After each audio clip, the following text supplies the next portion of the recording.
Hey guys, tonight we will step together into the story of Princess Artavastri, a young girl born inside the shimmering palace of the ancient Persian Empire. On the outside, she was the daughter of the King of Kings, raised among gold, power, and elaborate court rituals. But behind all that brilliance lay a quiet, shadowed truth, a secret the court tried to bury, and one only those living inside the palace walls ever understood. Sometimes the brightest centers of power are also the places where the deepest fears hide. Tonight we'll move slowly through the story of Artavastri, a child forced to grow up too early, swept into rituals, expectations, and shadows she never chose. It is a historical tale, yes, but also a story about loneliness, about silent fear, and about how a small, fragile soul learns to survive in a world far too large and far too unforgiving. So, before you get comfortable, take a moment to like the video and subscribe, but only if you genuinely enjoy what I do here. And before we begin, where are you listening from? Feel free to comment your city or country, and let me know what time it is where you are right now. I truly love imagining a small, warm circle of listeners, each in a different time zone, coming together to share a quiet story before sleep. Now, dim the lights, maybe turn on a fan for that soft background hum, and let's ease into tonight's journey together. The year was 519 before the Common Era, and inside the vast palace complex of Pepperley, a 12-year-old girl named Art was preparing for what should have been the last joyful birthday of her childhood. From the outside, her life looked like paradise. Gold circling her wrists, fine silks draped over her small shoulders, attendants hovering nearby, ready to respond to her slightest gesture. Anyone passing through the polished corridors would have thought she was a child born into nothing but comfort, privilege, and divine favor. But Art's heart trembled with a quiet, breathless unease she could not explain. In her chamber, the atmosphere felt heavy, as though the walls themselves were waiting for something they could not say aloud. Her mother, her face a perfect mask without the faintest trace of emotion, worked silently in front of her, painting her daughter's face with movements so careful and deliberate that they felt almost sacred. Dark lines were drawn around Art's eyes, making them look older, deeper, as though she were being invited to step into a world she did not yet understand. Her lips were tinted a deep crimson, and perfumed oils were smoothed across her skin until it gleamed like polished stone. Every brushstroke seemed planned, rehearsed, intentional, each one transforming her, inch by inch, from a child into something else entirely. When her mother finally stepped back, she did not speak. She simply looked. It was a long, searching gaze, as though she were trying to memorize every detail of her daughter's face before something irrevocable happened. Her eyes lingered on Art's cheeks, her brows, the curve of her chin, and then at last she spoke the words that would echo in Art's mind for the rest of her life. Tonight your father will summon you. You will go to his chambers, and you will do whatever he requires. No fear, no hesitation, no emotion except gratitude. That was the rule. That was the expectation. That was the command. Art nodded, though she did not fully understand what awaited her. But she had seen enough to fear the unknown. She had watched her older sisters vanish from the women's quarters after reaching a certain age, returning with eyes that no longer sparkled, eyes that looked shattered even when their lips tried to form a smile. Art had wondered what had happened to them, what had changed inside them, why they moved differently, why their laughter had faded into silence. She thought, in the innocent logic of a child, that she might be protected. She was the king's daughter, after all. Surely that must mean something. Surely there were lines that even absolute power would not cross. But she was wrong. Art did not yet know she was about to be drawn into a system so dark, so deeply rooted in the palace, that even Persia's enemies would one day whisper about it in disbelief. A system that twisted rituals, redefined purity, and blurred the boundary between worship and obedience. Her father Xerxes, the king of kings, ruled an empire that stretched from the Mediterranean Sea all the way to India. His power was not simply political, it was viewed as divine. In the Persian world, the king carried the blood of the gods in his veins. His desires were not mere wishes, but sacred commandments. No mortal, not even those within his household, was permitted to question him. Whatever the king wanted became truth. Whatever he demanded became law. And in a court accustomed to bowing, where fear and reverence blended into something indistinguishable, No one dared stand between him and anything he claimed as his own. For art, this meant that the shimmering palace where she had played as a child, the corridors she had run through, the gardens where she had laughed, the rooms where she had been held in her mother's arms were no longer a sanctuary. They were about to become a labyrinth from which she could not escape. The oils on her skin, the jewels on her wrists, the crimson on her lips, everything that made her look beautiful now felt like chains. Because tonight, for the first time, she would learn what it truly meant to be the daughter of a man who believed himself untouchable, a man whose power had no limits, a man who could turn even sacred bonds, father and child, into something unrecognizable. Art's birthday was supposed to be a celebration. Instead, it marked the quiet opening of a door she could never close again. To understand what would soon unfold around Art, one had to understand the man who ruled her life long before she understood what power even was. Xerxes was born in the year 518 before the Common Era, the grandson of Cyrus the Great, the architect of a vast empire and the son of Darius the Great, a king remembered for conquest, ambition, and the relentless expansion of Persian dominion. From the moment Xerxes opened his eyes to the world, he was told he was not merely royal, he was divine. He grew up hearing that the blood running through his veins was the pure essence of Ahura, the supreme deity of the Zoroastrian faith. Not metaphorically, not symbolically, but literally. His lineage was treated as something sacred, untouchable, and pure. And when a child is raised being told he is the living echo of a god, every desire takes on the shape of a commandment. Every impulse becomes sanctified. Every action becomes justified before it even happens. By the time Xerxes reached adulthood, there was no boundary between what he wanted and what the empire believed he was entitled to have. His will was not questioned. His decisions were not reviewed. The royal courts of Persia had long been trained to interpret the king's whims as cosmic design. When Darius died in the year 486 before the Common Era, a silent battle ignited beneath the gilded roofs of the palace. In Persia, succession was not secured by birth alone. To claim the throne, one had to eliminate rivals politically, strategically, and sometimes physically, and demonstrate, through power and survival, that the divine favor rested upon them. Xerxes had many half-brothers, each with a plausible claim to the throne, each backed by factions of nobles who saw opportunity in the turmoil. But Xerxes carried two immense advantages. His mother, Atassa, was the daughter of Cyrus the Great himself, giving him the clearest, purest tie to the founding bloodline of the empire. And secondly, Xerxes possessed a cold, calculating ruthlessness, a willingness to remove obstacles with a silence as smooth as winter stone. A struggle that lasted 2 full years followed. And in those years, corridors that once echoed with laughter became quiet with fear. Rivals fell to strange accidents. Supporters of other claimants vanished without explanation. Names were struck from records. Faces disappeared from morning gatherings as though swallowed whole by the marble floors of the palace. When the dust finally settled, Xerxes emerged as the undisputed ruler, ascending the throne as the proclaimed King of Kings. The empire bowed, the nobles knelt, and the priests spoke of divine legitimacy as though they had always known he was destined to rule. But the new king wept not with humility nor relief. He stood beneath the towering banners of Persia, knowing that power, once tasted, demanded more. And deep within his chest another hunger began to grow. Yet even with the crown secured, a shadow lingered over him, the bitter memory of Marathon. A decade earlier, at that fateful battle, the Greeks had defeated the Persian forces.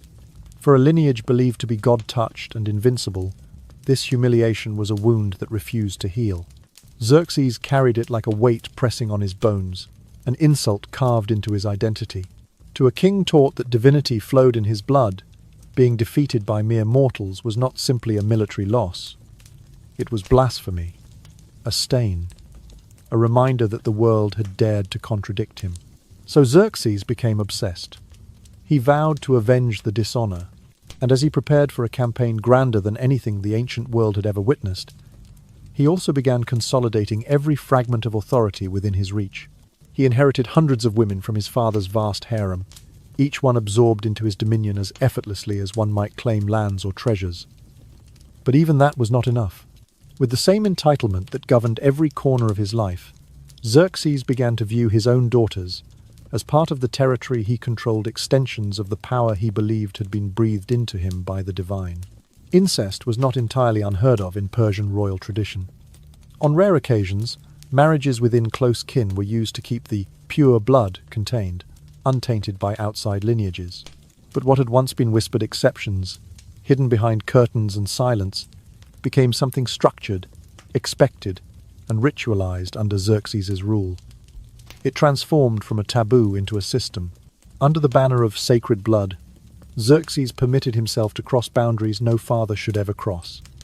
He absorbed his daughters into the same dominion that held his harem, not because of love, not because of familial custom, but because in his mind, and in the minds of those who worshipped his authority, divinity did not have limits. And in this belief, twisted and absolute, Art's fate was sealed long before her 12th birthday ever arrived.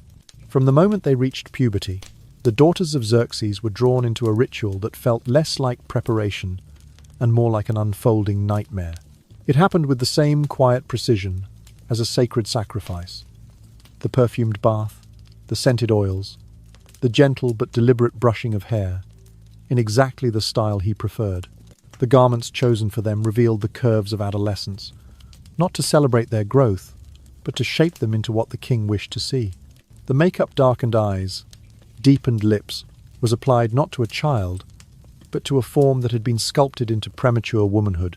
All of this was carried out by the eunuchs, the king's most loyal servants, men shaped by a lifetime of knowing the king's tastes more intimately than anyone else.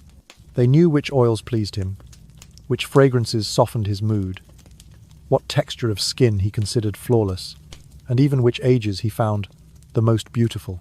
Their hands moved with an eerie expertise, performing these preparations as though they were following an ancient script carved long before any of the girls had been born. But the physical transformation was not the most terrifying part. What cut deeper was the psychological conditioning, subtle yet suffocating. The girls were taught, gently at first, and then with unyielding firmness, that they must show gratitude whenever they were summoned. They must smile when standing before the king, as though being chosen were an honor, not a fear. Any trace of trembling had to be buried. Any instinct to step back had to be silenced. Enthusiasm, real or forced, was the only acceptable expression. Refusal was never an option. Everyone knew that a single act of disobedience could bring consequences not just upon the girl, but upon her mother, her siblings, even her extended family. The court carried this awareness like a shadow. It lived in the looks exchanged between servants, in the hushed tones of women in the baths, in the silence that fell whenever the king's footsteps echoed down a hall. But no one spoke openly. In a palace where the king was seen as divine, to question his desires was to question the gods themselves. And so the ritual of turning a young girl into the possession of the king unfolded with meticulous care, repeated through each generation of princesses. Art's older sisters had endured it. The other young girls within the palace, daughters of concubines, relatives of queens, wards brought in for political reasons, waited for their turn with dread they never voiced. Every girl knew it would come. They simply did not know when. Art sat quietly while the preparations began around her. The soft chiming of the bangles on her wrists sounded different tonight, as though each ring of metal were counting down the final moments of her childhood. The oils on her skin felt heavy, the fragrances too strong, the fabric too tight around her ribs. She could feel the air thickening as the eunuchs moved with practiced calm, their eyes lowered, their expressions unreadable. She thought of her sisters, of the way they used to laugh with her in the gardens, of the way they braided her hair, of how they would hum songs passed down by their mother. But those memories felt distant now, washed away by the haunted look in their eyes when they returned from the king's chambers. Their voices had become quieter. Their smiles faded too quickly. Their gazes drifted into places no one else could follow. It was as if parts of them had been taken and never returned. Tonight, Art understood why. She was only 12, just 12, and she could not comprehend how the man who was supposed to be her protector, the giant she once believed could command the stars to rearrange themselves, was the same man whose summons now carried such dread. She had always thought a father's arms were safe. She had believed, with the innocence of a child, that being the daughter of a king meant being cherished. But tonight shattered those illusions. Tonight, she saw the palace for what it truly was, a place where beauty was a mask, where silence was survival, and where innocence was something delicate enough to be crushed beneath the heel of unquestioned power. As the eunuchs adjusted the drape of her garment one final time, Art's breath caught in her throat. The room felt colder, even with the warm lamps flickering around her. Every sound grew sharper, every whisper louder, every heartbeat heavier. Because tonight, the night she turned 12, was no longer her birthday. Tonight was the beginning of something she did not choose, something she could not escape, something that would follow her long after the lamps in her chamber faded into darkness. The most horrifying truth within the palace was not merely what Xerxes did, but the fact that no one protected the children. The women who should have been their shields, their own mothers, were themselves former victims of the same system. Powerless, fragile, and surviving only through the king's shifting mercy, they lived knowing that a single flash of irritation in Xerxes' eyes could strip them of everything. Their voices were quiet not because they lacked love, but because fear had sealed their lips long ago. The eunuchs, tasked with managing the king's affairs and the routines of the palace, served only one master. Their loyalty was not to the girls, nor to the mothers, nor even to compassion. It belonged entirely to the king. They executed commands without question, and their silence kept the machinery of cruelty polished and running. The nobles, lofty in status and greedy for power, saw opportunity rather than injustice.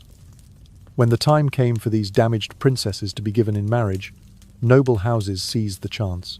A princess, even one bearing invisible wounds, was a path to higher standing, stronger alliances, and deeper influence at court. Their suffering, to the nobles, was an acceptable price for ambition. Even the Zoroastrian priests, men who should have embodied morality and spiritual guidance, bent their doctrines into shapes that justified everything the king did. They twisted sacred teachings into elaborate explanations of divine purity, framing the king's actions not as violations but as duties.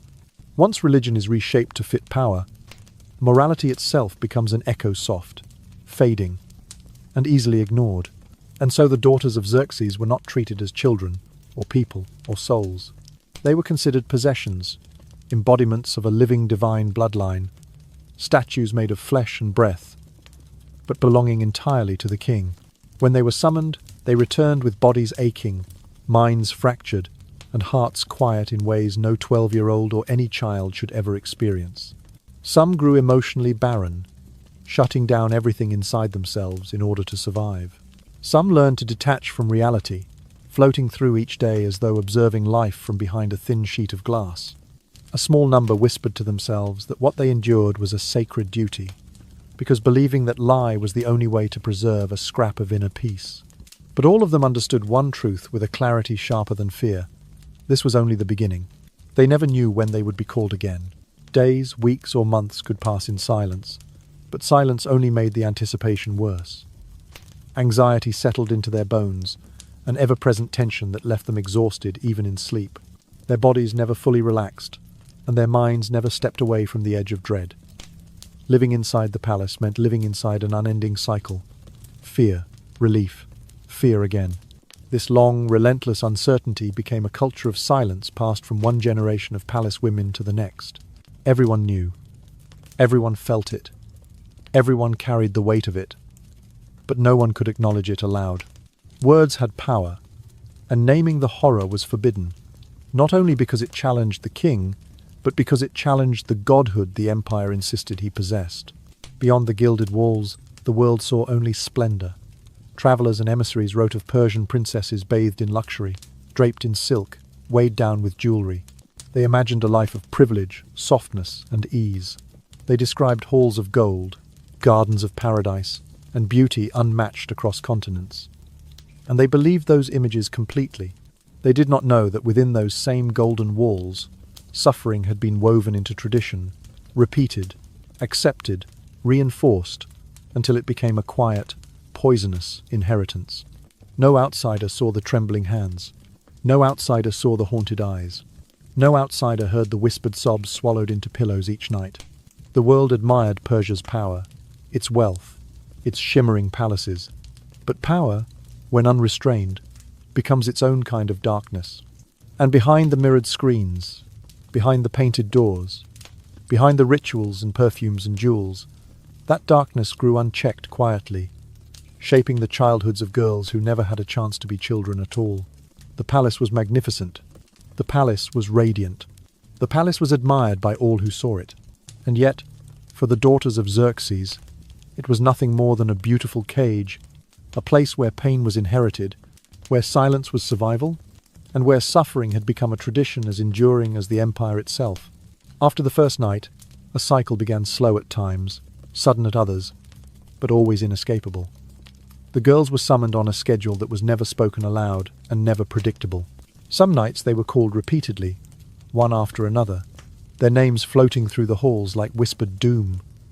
Other times weeks passed, or even months, with nothing but silence. But that silence was never peaceful. The unpredictability itself became its own form of torment, carving deeper wounds than any single act of violence ever could. A shift in the mood of the palace women was enough to make the girls tremble. A change in how the eunuchs walked down the corridor, a slightly different rustle of fabric, a new dress selected instead of the usual one, each small detail signaled the possibility that another summons was coming. Fear lived in every footstep, every breath, every flicker of lamplight. The palace might have appeared tranquil from afar, but, for the daughters within it, tranquility was simply a quiet room before the storm. Some of the princesses learned to survive by slipping out of themselves. Their bodies remained in the room, but their minds floated upward toward the ceiling, tracing the cracks in the stone, counting the carved patterns, or imagining distant worlds untouched by marble walls and perfumed air. They created inner landscapes, quiet forests, gentle rivers, fields beneath soft dawn light, and escaped into them to endure what they could not fight. Others submitted completely, believing that absolute obedience might soften the cruelty. They trained themselves to smile, to nod, to anticipate what the king wanted, hoping the performance would bring the smallest degree of gentleness. They clung to the fragile illusion that behaving perfectly would shield them, however briefly, from the harshest experiences. And then there were those who broke entirely. Some stopped eating, some stopped speaking, some stared into nothing, their eyes hollow and drifting like lanterns on a dark river. These girls, those whom the palace quietly labelled as ruined, were quietly removed from the heart of the royal household. They were sent to distant estates, hidden from the eyes of foreign envoys and palace visitors, hidden even from other princesses whose terror might deepen if they saw what awaited them. The king's image could not be tainted. His divinity could not be questioned. So the palace learned to bury its ghosts far from view. What made everything worse was not just the suffering itself, but the sophisticated machinery behind it, a system so polished, so orderly, that cruelty had been woven into its very structure. The eunuchs managed the rotation for serving the king with the same efficiency they used for state matters, keeping track of recoveries, moods, and timing, as though they were managing an imperial calendar instead of the lives of children. The physicians tended to injuries discreetly, treating bruises and tremors with ointments and herbs, always careful never to leave written records. Their silence was as much a part of their duty as their healing. A document, even an innocent one, could become a crack in the palace facade, and cracks were dangerous. The priests shaped their sermons and whispers to defend the king. They claimed divine purity, sacred duty, celestial lineage. With soft voices and confident gestures, they wrapped atrocities in the language of holiness. When morality is rewritten by those meant to protect it, cruelty becomes easy to disguise. The nobles looked away. Their ambitions required alliances, marriages, and proximity to power. Questioning anything meant risking everything. So they averted their eyes, pretending not to see the quiet procession of broken daughters. And the mothers, those whose hearts should have been the girls' final refuge, sat in silence, trapped within their own fear. They protected their remaining children the only way they could, by not speaking, not resisting, not drawing attention. Silence was their shield, even when it cost them their souls. From every direction, the daughters were trapped in a web woven from absolute power, generational fear, and suffocating silence. No path led outward. Every corridor bent back toward the same terrible center. The palace, for all its beauty, had become a labyrinth, a place where innocence was devoured, where voices were swallowed, and where no one, not even a princess, could find escape. In that labyrinth, childhood did not simply end. It was unmade, piece by fragile piece. As time passed, the most terrifying thing was no longer just Xerxes himself. It was the way the entire engine of power surrounding him moved seamlessly to support, shield, and justify everything he did. Cruelty did not thrive because of one man alone. It survived because hundreds around him ensured that nothing interrupted its rhythm. The eunuchs, long trained to anticipate every flicker of the king's mood, organized the schedule for each daughter assigned to serve the king, balancing his desires with the minimal recovery time the girls needed simply to stand upright again. They tracked the king's temper with eerie precision, how his steps sounded when he was displeased, the tilt of his head when he was restless, the silence he carried when he was hungry for control. And based on these cues, they selected which girl was most suitable for the night, as though choosing someone for an ordinary royal task. The physicians learned their own chilling craft. They treated the injuries without comment, tending to bruises beneath silk, soothing skin rubbed raw, or calming trembling hands with herbal mixtures. But they never recorded anything. Not a bruise, not a wound, not a single anxious symptom. Their duty was to heal just enough that the palace remained orderly, and never to create evidence that hinted at the truth. In their silence, they became custodians of both pain and secrecy. The mothers, already victims of the same royal system, were bound to participate. They prepared the clothes. They washed their daughters. They whispered instructions. Smile. Be grateful. Do not anger him. Every tender gesture became a betrayal of their own hearts. They knew it was wrong, knew it was cruel, but their own survival and the safety of their younger children depended on pretending that nothing was out of place. Their love could not outweigh the crushing weight of fear.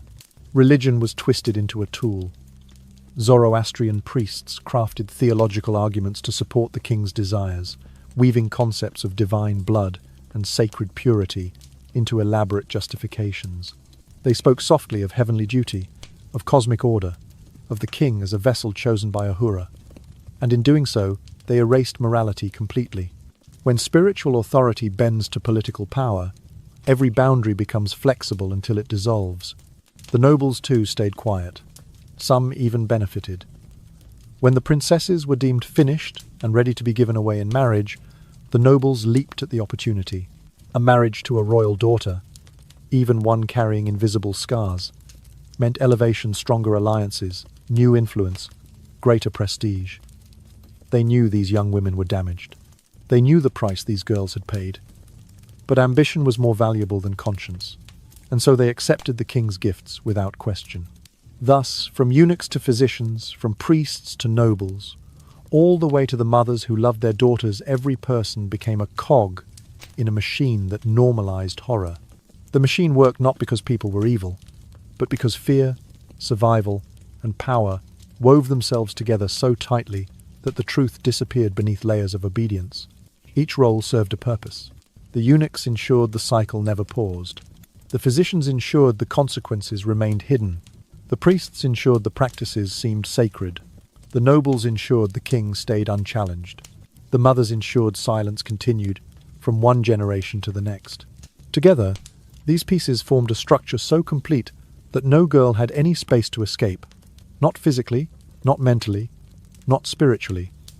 The palace was not simply a place ruled by Xerxes. It was a system that protected him, a world designed to reshape reality itself so that every act he committed became normalized, expected, even sanctified. Within this system, the daughters became shadows. They existed, but only in the ways the palace permitted. Their voices faded, their identities blurred. Their lives were absorbed into a cycle that had existed long before them and would continue long after. And perhaps the most chilling realization of all was this. Cruelty did not survive because it was hidden. It survived because everyone already knew, and still chose to look away. The palace walls glittered with gold. The throne radiated divine authority. The air hummed with rituals, prayers, and ceremonies. But beneath all of that beauty lay a quiet, relentless truth. Power, when left unchecked, builds systems to guard itself, even when what it protects is monstrous. When Xerxes decided that a daughter had fulfilled her role within his private world, he did not release her from the reach of his power. Instead, he moved her into the next phase of his design, using her as a diplomatic asset. The transition was smooth, calculated, and spoken of in polished language: marriage alliances, strengthened loyalties, noble ties. But beneath that clean surface, the truth was stark. It was not liberation. It was simply a transfer from one form of exploitation into another. To the outside world, the arrangement looked like an elevation. A princess leaving the palace to marry a nobleman or a high-ranking commander seemed like a fortunate transition, a chance to build a household, to have children, to live a quieter life, far from the suffocating rituals of the royal harem. But the reality for these young women was much heavier. They entered marriage with spirits cracked in places no one could see, carrying wounds no ceremony could erase. They struggled to trust. They struggled to open their hearts. They struggled to understand what safety meant. Years of conditioning had taught them that affection was dangerous, compliance was necessary, and silence was survival. And so, they stepped into their new homes with caution, shadows clinging to their every breath. Some princesses, by rare fortune, found husbands who were gentle enough to avoid deepening their pain. These men were patient, noticing the tremors in their wives' hands, the way their eyes darted at sudden sounds, the way they stiffened under unexpected touch. With time, these princesses learned to piece together something resembling a life. It was never quite whole, never entirely peaceful, but it was livable, a fragile normalcy built on careful steps and tender distance. But many others were not so fortunate. There were men who saw these princesses not as partners, but as political trophies, proof of favor from the throne, symbols to display at gatherings, assets that increased their standing among rival nobles. To such husbands, the princess's trauma was irrelevant. Her silence was convenient. Her suffering was invisible. What mattered was that she was the king's daughter, a living emblem of power that could be used to intimidate or impress. Inside these marriages, the princesses often became trapped once again, this time not within palace walls, but within homes where their brokenness was either ignored or exploited. Despite wearing the title of wife, they felt no more protected than they had as children behind the palace gates. The tragedy deepened with the next generation. Children born into these unions grew up in homes shaped by the emotional wounds of their mothers. Wounds the princesses did not know how to express, let alone heal. Some became distant mothers, maintaining a cold reserve to protect themselves from the intimacy they had learned to fear. Others became overly controlling, trying to enforce order in a world that had once stolen all control from them. And some drifted through motherhood in quiet detachment, physically present but emotionally vacant. The children sensed the fractures without understanding their origin. They felt the inconsistencies, the sudden moods, the emotional absences, and without knowing why, they absorbed the consequences of a trauma inherited indirectly, passed down not through stories, but through silence. Thus, Xerxes' cruelty did not end with the daughters he exploited. It rippled forward, shaping the lives of grandchildren, great-grandchildren, and entire noble bloodlines. His violence was not confined to individual moments. It became a generational current, flowing into marriages, parenting, and relationships across the empire. In salons of noble houses, behind carved doors and silken curtains, these cycles of pain quietly repeated. Families that appeared strong from the outside were weakened from within by the emotional instability seeded generations earlier. Children grew into adults with their own unresolved fractures, often repeating patterns of fear, detachment, or dominance, without ever knowing where those patterns began. By the time these families held influence in court affairs, their internal turmoil made them volatile, ambitious yet insecure, powerful yet fragile. The trauma originally inflicted within the palace on a handful of young girls had spread wide enough to shape the character of Persian nobility itself. In this way, the cruelty of one man did not merely scar his daughters. It seeped into the foundations of the empire, haunting relationships, warping families, and whispering its consequences through every generation that followed. The Greek campaign of the year 480 before the Common Era was not only a grand display of the empire's military strength, it also became the stage where Xerxes elevated his cruelty toward his daughters to an entirely new level. He brought several princesses with him as the army marched westward, officially declaring that he needed the familiar comforts of royal life to maintain his composure and to demonstrate supreme confidence in victory. Beneath that polished explanation lay the truth. He wanted to carry his absolute authority into the heart of the battlefield, turning the already wounded girls into instruments of psychological and political control. Special chariots were constructed for this purpose, built with reinforced walls and lined with heavy curtains that isolated the princesses from the outside world. These vehicles moved with the army like rolling prisons, vibrating over dusty roads, but never revealing their passengers. Eunuchs and personal attendants accompanied them, maintaining the rituals that had governed the girls' lives since childhood. Even in a war camp, the routines continued, bathing with scented oils, painting the face to disguise exhaustion, selecting clothes designed to please the king, and rehearsing the forced, trembling smiles they were expected to wear. Among the princesses was Xerxes, a girl of about 15, who had already endured 3 years of her father's summons before finding herself trapped inside a rattling carriage, headed toward a campaign that history would later remember as a disaster. She recognized every early sign that a summons might be coming: the tense whispers among the eunuchs, the sudden selection of a more elaborate garment, the particular fragrance of oil chosen for her hair. Even so, nothing prepared her for the new form of horror awaiting her on the road to Greece. It was during this campaign that Xerxes conceived a new type of control, transforming his daughters into rewards for distinguished commanders. Officers who excelled in engineering, strategy, or battlefield courage were granted private access to a princess. These were not marriages. There were no ceremonies, no formalities, no diplomatic language. It was simply the temporary loan of a royal daughter, offered as though she were a piece of military equipment. Royal flesh became currency. General Archerabanes, who played a critical role in the crossing of the Hellespont, received Princess Roxana, 17 years old, as a reward for an entire week. Roxana had been repeatedly summoned by her father since she was 13.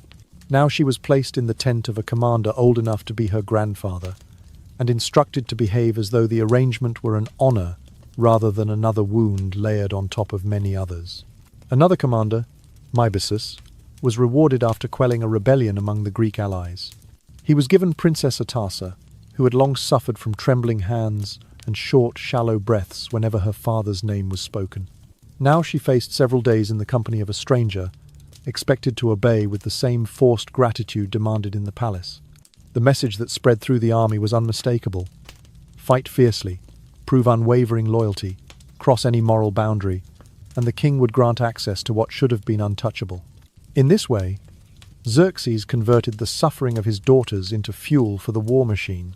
Soldiers whispered about the privileges granted to elite commanders.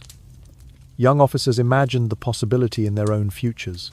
Even veterans hardened by years of conflict understood the gravity of what the king was offering. To be given a princess, even temporarily, was the highest mark of royal approval, a privilege so forbidden that its very existence encouraged men to shed whatever restraints they still possessed. And so the brutality expanded. The war effort swelled with ambition. Commanders took greater risks. Soldiers pushed themselves past exhaustion and fear. The moral boundaries that had once kept warfare within certain limits dissolved. Xerxes had created a system where victory was tied not only to glory, but to access to the daughters he had already broken. The princesses themselves felt the shift immediately. They sensed the way the eunuchs moved differently at night, how preparations became more hurried, how the camp's atmosphere thickened with an unspoken dread. They understood that another boundary had vanished, and that whatever safety they had imagined the battlefield might offer had been an illusion. Their pain now had value. Their suffering now had purpose. And in Xerxes' eyes, that made them useful in a way they had never been before. The campaign marched on thousands of soldiers, hundreds of ships, and hidden among them, a handful of girls who had been transformed into the most quietly devastating weapons in the king's arsenal. The act of granting a princess to a commander was never just a private cruelty. It was a calculated mechanism. Xerxes understood the psychology of power with unnerving clarity. When a man received such an unthinkable privilege, he was no longer only a beneficiary of royal favor. He became a keeper of a secret so dark it rewrote the contours of his own loyalty. Political ambition could be questioned, shifted, or weakened. But shared guilt that was permanent. It welded a man to the king with a chain forged from shame, complicity, and the fear of exposure. The priests, ever willing to mold divinity to suit imperial needs, twisted theology yet again. They claimed that touching royal blood brought divine blessing, a sign of favor from Ahura and from the king himself. They spoke softly, confidently, as though this reimagined doctrine had always existed, transforming violation into sacred contact and corruption into heavenly privilege. End of chant. Every such reward was executed with suffocating secrecy. Special tents were erected at the far edges of the encampment, furnished with silks, cushions, perfumes and lamps, luxury wrapped around horror. The princess and the commander stayed there, away from prying eyes, far from the common soldiers whose curiosity could threaten the illusion of royal sanctity. Servants managed every detail, from delivering food to cleaning the bedding, but they were trained to erase evidence with a precision usually reserved for diplomatic correspondence. By dawn, the tent looked untouched, as though nothing had happened, as though no girl had been forced to surrender another piece of herself. The commanders understood the message perfectly. This was a privilege and a warning. One misplaced word, even spoken in confidence, could destroy their lives. Silence was not requested. It was demanded. For the princesses, this created yet another circle of torment. They had already been treated as possessions by their father. Now they discovered that a possession could be loaned to others whenever it suited the king. Princess Fardam, tormented since the age of 12, was handed to General Atenes after a cavalry victory. She obeyed because disobedience was unimaginable. She endured because she no longer knew any other way to exist. Princess Art, around 20 years old, had spent years surviving through dissociation, splitting mind from body, drifting into inner worlds to endure what reality refused to soften. When she was awarded to General Darius for an entire month, she responded with the same distant calm that had become her shield. But even the general, a seasoned warrior familiar with death and loss, found her stillness unsettling. Trauma had shaped her into something quieter than grief, something closer to absence. Despite the strict prohibition on speaking, whispers spread through the army like smoke slipping through cracks. Soldiers heard fragments, hints, rumors, vague descriptions spoken in half-hushed tones. They understood enough to know that exceptional service might earn them rewards far beyond gold or titles. The knowledge was intoxicating, a distorted promise that blurred the lines between duty and desire. And because of that subtle, poisonous whisper, the army changed. Men fought harder. Commanders took reckless risks. Ambition became a fever. The moral boundaries that once constrained warfare dissolved entirely. Courage driven by honor was replaced with courage driven by craving. The offer never acknowledged publicly, never written down, hung in the air like a hidden blade. Xerxes' army became something new, not a force bound by discipline, but a force fueled by forbidden hope. In this twisted culture, violence was praised, ruthlessness rewarded, and human beings, especially the royal daughters, were reduced to assets in a bloody economy of loyalty.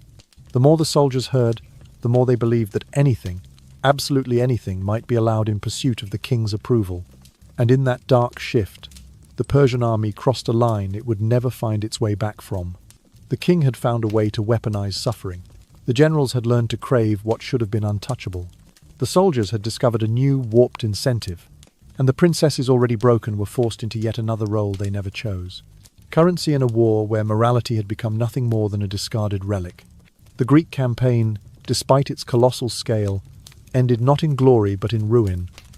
The mighty Persian navy was shattered at Salamis, and the land forces were defeated at Plataea. For a king who had been wrapped in the narrative of divine protection, the losses carved a question into the heart of the empire. If the king is a god, how can a god lose? The empire remained vast, but a crack had opened in the image of the King of Kings. It was small at first, almost invisible, but it spread quietly through whispers in halls, through glances exchanged between courtiers, through the silence that replaced certainty. Xerxes felt it long before anyone dared to voice it. And when a man who believes himself divine is confronted with failure, he does not reflect, he tightens his grip. Unable to reclaim honor on the battlefield, Xerxes turned violently toward the only realm where his dominance was uncontested, the harem and his daughters. The princesses, who had once hoped that the disastrous campaign might reduce their suffering, found the opposite to be true. The summons came more frequently. the cruelty deepened. His temper sharpened into something colder, more punitive, more desperate. It was as if he were trying to patch the hole in his divine image by exerting absolute power over the only place where no one could question him. Each act of brutality became a twisted reassurance that, even if he could not conquer Greece, he still ruled completely over the bodies and minds of the girls who had never been allowed to say no. The eunuchs noticed the shift, but their records kept encoded phrases and cautious metaphors barely hinted at the truth. They described the king's moods as unsettled, his requests as more frequent, his presence as heavy. They knew that anything clearer, anything more honest, could ignite his wrath. Their discretion became another layer of silence, covering the suffering. The princesses, meanwhile, were trapped in a reality that had hardened into something almost static. No escape, no protection, no voice. Their pain became a quiet fixture of palace life, acknowledged by no one, accepted by everyone, functioning like a tax that royal daughters were expected to pay simply for existing. And outside the palace, life went on. Courtiers debated politics. Merchants travelled between provinces. Scribes copied laws and treaties. All the while, the invisible fractures created by Xerxes spread through the empire in ways no military defeat ever could. Because the consequences did not stop with the princesses. Those who were eventually married off carried their inner shattering into noble households, places where appearances were immaculate but relationships fragile beneath the surface. Their husbands, unsure of how to handle wives who flinched at touch or withdrew from conversation, often interpreted the trauma as coldness or disrespect. The misunderstandings grew into resentments. Resentments grew into distance. Distance grew into instability. Their children, raised by mothers who had never been allowed to feel safe, grew up inside emotional landscapes twisted before they were born. Some learned mistrust as their first language. Others learned to fear affection. Others inherited the silence, the inability to speak about what hurt, the instinct to swallow emotion rather than risk being punished for it. Thus the psychological decay spread, one household at a time. Not loud, not sudden, but steady, like rot beneath polished wood. And so, even as the Persian Empire still appeared mighty on the outside with armies, satraps, wealth, and monuments, the inner structure had begun to crumble. Loyalty thinned, confidence eroded, connections between families strained. Nobles grew more volatile, their tempers sharpened by inherited wounds.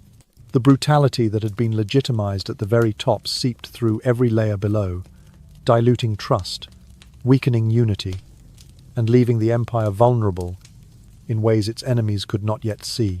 This was the true cost of Xerxes' rule, a kingdom not broken in battle, but hollowed from within, by suffering the world refused to acknowledge.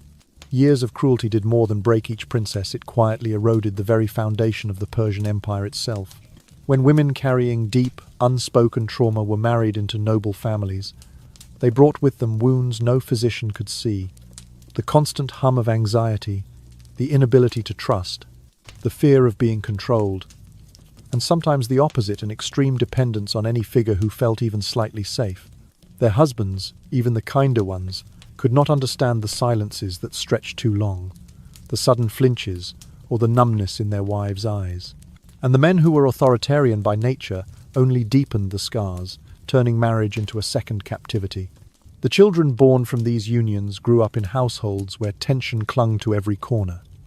Their mothers, shaped by years of unspoken torment, struggled to offer steady affection. Their fathers, many of whom viewed their princess wives as political commodities, added pressure rather than comfort. Within this atmosphere, an entire generation emerged, carrying a kind of inherited instability. Young nobles who learned early that love was conditional, trust was dangerous, and silence was the safest language. From the outside, the Persian Empire still appeared massive, wealthy, structured, disciplined. Its roads stretched across continents. Its palaces glimmered with gold. Its armies marched in perfect ranks. But behind those gleaming surfaces lay a landscape filled with psychological fractures. Aristocratic families ruled by suspicion rather than unity, children raised without consistent warmth, marriages bound by politics instead of affection. This emotional erosion became the soil in which internal decline took root. When the ruler of an empire destroys his own family, the The chaos does not remain contained. It spreads downward in widening circles. Officials grew more greedy. Commanders became more volatile. Courtiers whispered with sharper tongues. Small rebellions began to spark at the edges of the empire. Few recognized the source of this unraveling. They blamed taxes, wars, famine, ambitious satraps, or foreign influence. But the truth was simpler and darker. The empire was rotting from the inside out, and the decay began with one man, a king who believed himself divine, a god walking upon the earth, but whose divinity had been built on the destruction of his own children. The cracks that appeared in noble households soon echoed through the structure of the state. Trust between families weakened. Alliances became brittle. Ambition overtook loyalty. The emotional instability carried by the princesses seeped into the next generation of leaders, nobles, who would one day advise the throne, command armies, and govern provinces. Their decisions were shaped by the same fractured sense of security inherited from their mothers. A child raised in fear grows into an adult who governs with fear. A child raised without affection grows into an adult who cannot form unity. A child raised in silence grows into a leader who cannot voice truth. This was the quiet poison spreading beneath the empire's grandeur. Even the most loyal households found themselves touched by it. A princess who could not trust anyone raised children wary of everyone. A princess who dissociated to survive became a mother emotionally absent, teaching her children that distance was safer than closeness. A princess who had learned to submit without question created sons who obeyed authority blindly, and daughters who mistook suffering for duty. In time, the nobility itself became fragile, elegant on the surface, but brittle underneath. The great families of Persia, supposedly the pillars of the empire, began to fracture from within. Rivalries sharpened, unity faded, suspicion grew. What had once been a cohesive elite slowly transformed into a collection of houses, unable to truly trust one another. And all of this, every trembling marriage, every hollow-eyed child, every volatile noble, every fraying alliance could be traced back to a single origin. The ruler who had shattered the most sacred structure of all, the family, and set into motion generations of instability. The world outside saw only an empire of marble, armies, and gold. But within, the cracks were spreading. An empire may survive battlefield defeats. It may survive rebellions and famines. But it cannot survive when its heart, its families, its unity, its trust has already been consumed by rot. And that rot had one architect. A king who believed he was untouchable, a man who called himself divine, while destroying everything human beneath him. When Xerxes finally decided that certain daughters were no longer suitable for his private realm, he did not release them into freedom. Instead, he lifted them into a higher tier of political calculation, one even more chilling than what they had already endured. Among the darkest of these tales was the fate of Princess Art, at 19 years old, carrying 7 years of trauma, carved deep into her bones. By this time, Xerxes sought to bind Artabanes, his most loyal general, and the commander of the royal guard, more tightly to the royal family. Artabanes had protected him for years, placing his body between the king and countless threats. Yet loyalty, in Xerxes' eyes, was never a fixed thing. It had to be tested, proven, and reinforced. To him, a man's devotion was only as strong as the fear that kept him in line. So Xerxes offered Princess Art as a bride. On the surface, it looked like a promotion for Artabanes. To marry a royal daughter was the highest honor a non-prince could receive. Courtiers whispered that the king was rewarding his most faithful servant. Envoys noted the gesture as a sign of unity within the court. Nobles viewed it as a symbol of extraordinary trust. But the marriage was only part of the king's design. As always, with absolute power, came an additional demand, one shaped from cruelty rather than tradition. Crafted not as a blessing, but as a trap. Before the wedding could take place, Xerxes imposed a condition so brutal, so morally inverted, that no ordinary man could accept it without recoiling. Yet Artabanes had no right to refuse. Refusal would mean rebellion. Rebellion would mean death not only for him, but for his entire family. And Princess Art, already hollowed by years of forced obedience, was positioned at the center of this test like a pawn carved from her own suffering. The condition, never spoken aloud outside the sealed chambers of the palace, was designed to humiliate Art, to break her further, and to demonstrate that Artabanis belonged entirely to the king's will. It was a ritual of dominance wrapped in the language of loyalty. For Xerxes, it was not enough to give Art away. He needed to turn her into the mechanism by which he measured another man's devotion. In this moment, Art ceased to be a daughter. She ceased to be a princess. She ceased to be a person.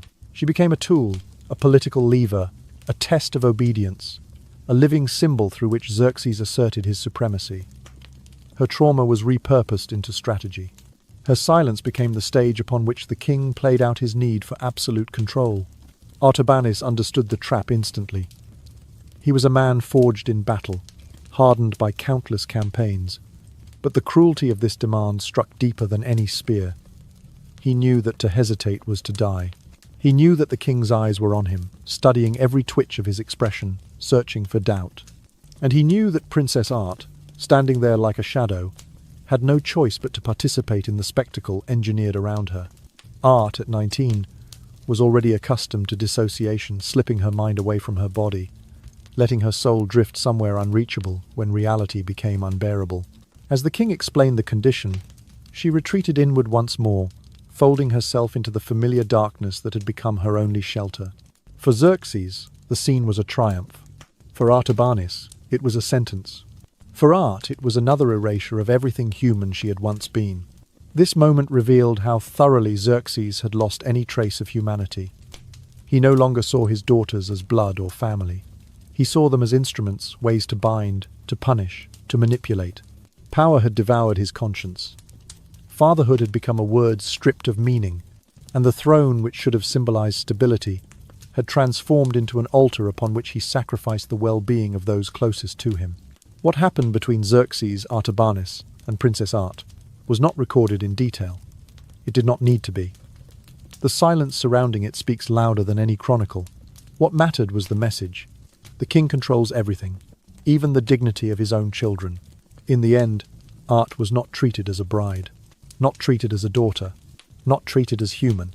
She became a test, a measure of loyalty, a political gambit, a fragment of a game that only one man was allowed to win. And in that transformation, the last remnants of her childhood, her identity, and her hope slipped quietly into the void, leaving behind only the faint outline of a girl who had once believed her father could command the stars. The story of Xerxes and his daughters is not merely a tale of personal tragedy. It is a stark illustration of an ancient and unchanging truth. When any individual is granted power without limit, even the most sacred forms of love can be twisted, corrupted, and destroyed. Xerxes began his reign wrapped in the mantle of divinity, hailed as a god-king, the protector of the empire, the guardian of tradition, the father of his people. Yet layer by layer, decision by decision, he transformed the royal family, the very heart and symbol of Persia, into an open wound that pulsed beneath the surface of society. His daughters, born into silk and gold, grew up in a darkness deeper than that endured by many slaves. They became living proof that privilege does not guarantee safety. In truth, the glittering palace walls that outsiders admired were little more than gilded cages. The girls inside them were not blessed by their birthright, they were trapped by it. And when absolute power was used to satisfy impulse instead of uphold duty, every sacred boundary was reversed. The decline of the Persian Empire did not begin on the plains of Greece. It began the moment Xerxes believed he was untouchable. A ruler who cannot protect his own children, cannot safeguard his nation. A father who corrupts the bonds of family weakens the moral spine of the entire ruling class. And a king who treats sanctity as expendable teaches his nobles to do the same. The princesses who grew up with broken hearts became mothers who could no longer give healthy love. Not because they didn't want to, but because trauma had rewired their ability to trust, to nurture, to express warmth without fear. And so their children in turn grew up within a quiet storm. Confused affection, inconsistent tenderness, and an emotional landscape shaped by wounds inherited rather than spoken. These children, future nobles, future leaders, future pillars of the empire, learned from their earliest days that relationships were unstable, love was conditional, and silence was safer than truth. They carried these beliefs into adulthood, into politics, into marriage, into leadership. Without ever intending to, they became the architects of a new kind of decay, internal, invisible, and devastating. By the time foreign threats gathered against Persia, the empire's core had already begun to rot. Not from military weakness, not from economic strain, but from generations of emotional collapse, seeded by one man's unchecked power. Look closely at the pattern. A princess who learned to fear affection became a mother who kept emotional distance. A mother who kept emotional distance raised a child who mistrusted the world. A mistrustful child grew into a noble who governed from insecurity rather than strength. An insecure noble sowed discord, suspicion, and instability across his domain. And so, without battles, without invasions, without enemies lifting a sword, the empire fractured. This is how great civilizations fall, not only when outsiders attack, but when the inner foundation, love, unity, trust, is quietly destroyed. Xerxes thought he was shaping his daughters into instruments of royal purity. Instead, he dismantled the very structure that held Persia together. The princess's suffering became the empire's suffering. Their silence became its silence. Their wounds became its weakness. A nation may survive defeat on foreign soil. A nation may survive betrayals, rebellions, and droughts. But no nation survives when its moral center collapses from within. And so the downfall of Persia did not begin with the clash of ships at Salamis or the retreat from Plataea. It began in the dim, perfumed rooms of the royal palace, where a king who believed he was a god forgot how to be human. Xerxes eventually died, and many years later, the Persian Empire fell into the hands of Alexander the Great. People often claim that Alexander conquered Persia through unmatched military brilliance, but historians now recognize a deeper truth. The empire had been weakening for decades, its strength eroded not by enemy armies, but by the spiritual decay rooted in the royal palace itself.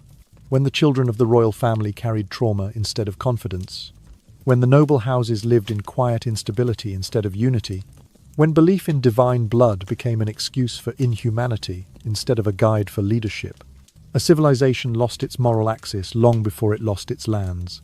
Xerxes planted suffering in the people closest to him, and from that center, the chaos rippled outwards slowly, silently, relentlessly. Trust fractured, loyalty eroded. The elite class, the backbone of the empire, became a collection of fragile, wavering households, burdened by emotional wounds they never understood and never healed. They carried titles and power, but internally they were brittle, anxious, and prone to conflict. A structure like that does not collapse loudly at first. It collapses, gently cracking in places no one notices. And then, one day, the cracks connect. So when pressure finally came from the outside, the gigantic machine fell with startling speed. Alexander did strike with force, but his victory was aided by something far older than his tactics. A kingdom already hollowed from within. The royal court had long been drained of its cohesion. Its nobility lacked unity. Its leadership lacked clarity. Its people lacked faith in the purity of their rulers. What Alexander faced was not the unshakable Persia of Cyrus and Darius, but a weakened echo of it. An empire whose heart had been damaged decades earlier, in quiet rooms where the daughters of a king were taught to fear the very man who created them. In this light, Alexander did not simply conquer Persia with the sword. He conquered a nation whose foundations had been cracked by the hand of its own monarch. The story of Xerxes' daughters, then, is not merely a narrative of personal suffering, it is a warning. A reminder that even the grandest civilizations can unravel when fear replaces morality, when cruelty replaces duty, and when leaders forget that power exists to protect, not to devour. For when a king destroys the sanctity of his own household, he destroys the model upon which all society is built. When he severs the bonds of trust within his family, he teaches his nobles to sever theirs. When he uses power to intimidate rather than guide, he conditions a ruling class to do the same. And once a society loses its moral compass, it does not fall because of enemies. It falls because the center cannot hold. Alexander may have delivered the final blow, but the true downfall of Persia began decades earlier, in the shadowed chambers of a palace where innocence was sacrificed and silence became a tradition. It began the moment fear took the place of love, and the moment power forgot its purpose. This is why the tale of Xerxes' daughters endures, as a quiet, devastating testament to how a great civilization can collapse, not from defeat, but from the slow, steady corrosion of its own soul. The story closes, and the suffering of Xerxes' daughters echoes across time like a quiet, persistent warning. When a person or an institution is granted absolute power without moral restraint, they will eventually destroy everything they touch. A father becomes a predator. A royal household becomes a machine of exploitation, and a mighty empire becomes a body poisoned from within, rotting long before any enemy army arrives at its gates. Xerxes' daughters, whose names were rarely recorded or quickly forgotten, remain absent from most historical scrolls. Yet their silence, their pain, and their stolen childhoods speak louder than any inscription carved in stone. Their story reminds the world of a truth civilizations often overlook. Wherever power is treated as unquestionable, people become tools, love becomes distorted, and society loses its humanity grain by grain. The fall of Persia was not a surprise. It was the predictable end of placing an entire civilization into the hands of someone who possessed no moral boundary. The empire did not crumble because its enemies were strong. It crumbled because its leader believed himself untouchable, because fear had replaced ethics, because silence had replaced accountability. And so, centuries later, when we look back through the haze of history, we can finally hear the faintest echoes of those girls. Echoes that slip through sealed doors and heavy curtains, drifting like dust across generations. Their voices, though soft and fragile, carry the clearest lesson of all. No single human being, no matter how powerful, how divine they claim to be, or how grand their titles, should ever be given authority without limits. For when instinct is unrestrained, when moral lines fade, when reverence replaces responsibility, a god can all too easily become a monster. And the people who should have been cherished, protected, and honored become the first to suffer. The tragedy of Xerxes' daughters is therefore more than an ancient story. It is a mirror held up to every age, every kingdom, every ruler, every system. A reminder that unchecked power does not simply corrupt, it consumes. And in the quietest rooms, behind the most ornate walls, it is always the innocent who fall first.